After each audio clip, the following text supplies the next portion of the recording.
Finally 15 lakhs కి fix అయిపోయారు. Yeah. So 15 lakhs suitcase తెచ్చి మీ పేరెంట్స్కి ఇచ్చినప్పుడు ఏమన్నారు? ఫస్ట్ వర్డ్ వాళ్ళు చాలా హ్యాపీ ఫీల్ అయ్యారు. కరెక్ట్ డెసిషన్ తీసుకున్నారు Yeah. అని అనిపించిందా, లేదంటే ఇంకొంచెం ఉంటే అమౌంట్ పెరిగేది అని అనిపించిందా? లేదు, యాక్చువల్లీ నాకు షో ఫార్మాట్స్ అవి తెలీదు. నేను టీవీ అవి చాలా తక్కువ చూస్తామాట.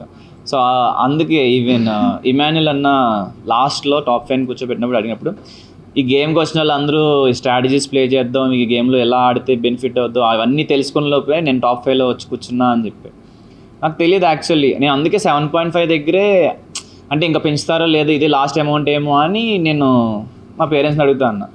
అదే షో ఫార్మేట్ టెక్నిక్స్ అన్నీ తెలుసుంటే వెయిట్ చేసేవాడిని. But I'm happy. అంటే వాళ్ళు పెంచేవారో లేదో తెలియదు, బట్ స్టిల్ లక్కీ. ఎలిమినేట్ అయ్యే పర్సన్ కూడా నేనే. కనిపించింది. ఆ సందర్భంలో మీరు కరెక్ట్ డెసిషన్ తీసుకున్నారు అని అనిపించింది. 100%. అంటే ఎవ్రీ వీక్ మనకి నాగ్ సార్ వచ్చేసి చెప్తారు కదా, అంటే ఎప్రిషియేషన్ కానీ లేకపోతే పాయింట్స్ కానీ. సో నేను వీక్ బై వీక్ స్టార్ట్ చేసిన ఓకే మనం ఈ పొజిషన్లో ఉండొచ్చు అంటే అనిపిస్తుంది కదా. అట్ ది సేమ్ టైం నేను ఒక 7 weeks అంటే నేను కంటెండర్గా కూడా లేను. ఇప్పుడు మనం యాజ్ ఏ పర్సన్గా లేకపోతే టాస్క్ అయినా ఏదైనా ఆడినా మన పర్సనాలిటీ అన్నది బయటకు వస్తుంది. సో నేను 7 weeks కూర్చున్నప్పుడు జనాలకు ఎలా తెలుస్తాను నేను ఏంటో తెలీదు.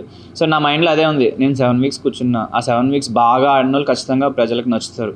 సో అందుకే నేను టాప్ 5లో ఉంటానని ఫిక్స్ అయ్యాను, కానీ టాప్ 1 అవుతానని అనుకోలేదు. అయిపోయిన